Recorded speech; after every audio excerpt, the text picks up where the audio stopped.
Hi everyone, this is Justin Manaloto, isang guro na nangarap magkaroon ng coffee shop. Kaya tara, samahan niyo ako. Ngayong araw, ipapakita ko sa inyo kung saan ba tayo magtatayo ng ating dream coffee shop. Tara, bali dito natin siya gagawin. Ito sa may garahe. Diyan natin itatayo yung ating coffee shop. Ngayon, may mga problem kasi ito na kailangan natin ipaayos pa. Pamukha ng gate. Yung gate, papalitan natin yan ng kulay. So, papalitan natin itong white. Gagawin natin siyang color terracotta. Terracotta yung color niya. Yung terracotta parang orangey brown yung kulay. Pati yung mga gates, tsaka yung mga bakal-bakal dito, papalitan natin sila ng kulay. Tapos naman, regarding sa mga chairs natin, yung mga chair natin, gagawin lang natin silang foldable chair. Yung chair na camping chair. Mas maganda kasi yung foldable chair para at least maging garahe pa rin to. Kahit pa paano. After natin magamit, pwede natin i-fold.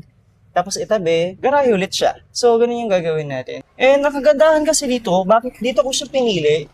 Sa garahe namin is malapit lang siya sa mga schools. Malapit siya sa schools.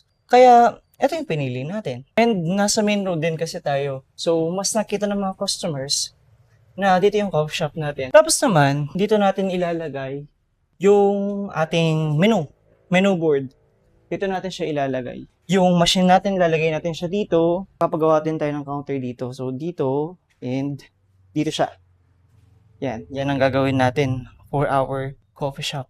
And yeah, as of now, yun muna ang ating gagawin. And at least, di ba, unti-unti, na-visualize na natin kung ano yung plano natin at kung ano yung gagawin natin. Kung paano natin siya itatayo dito. So, mga ilang days lang, maayos na to. And also, just an update lang din. Hindi ko alam bakit tumigil yung microphone ko dito, di siya gumagana. Pero pinapakita ko lang dito na nakabili na tayo ng ating mixer for our matcha. Ito yung mga inclusion niya. Amoy bago. Ito. So, after using this one, dito natin siya ilalagay. Yan, yung nakaganyan siya. Hindi ko pa kasi siya nabubuksan. Ito yung ginagamit pang froth ng matcha. After using this, ganyan natin siya ilalagay. Yan. Ganyan siya. Pag-sift ng matcha. And this. And of course, this. Ilalagay tayo dito ng matcha. Then, i-whisk natin siya ganyan.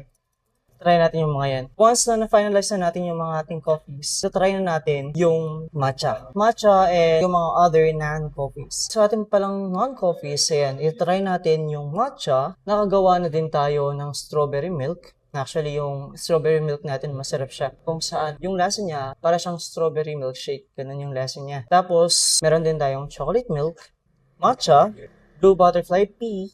Yung blue butterfly pea natin, inaayos pa natin. Inaayos pa natin yung recipe niya. And, of course, yung last, yung bago natin, gagawin natin siyang biscoff. So, yun yung 5 non-coffees natin. Again, these are the strawberry milk, chocolate milk, matcha, blue butterfly pea, and biscoff.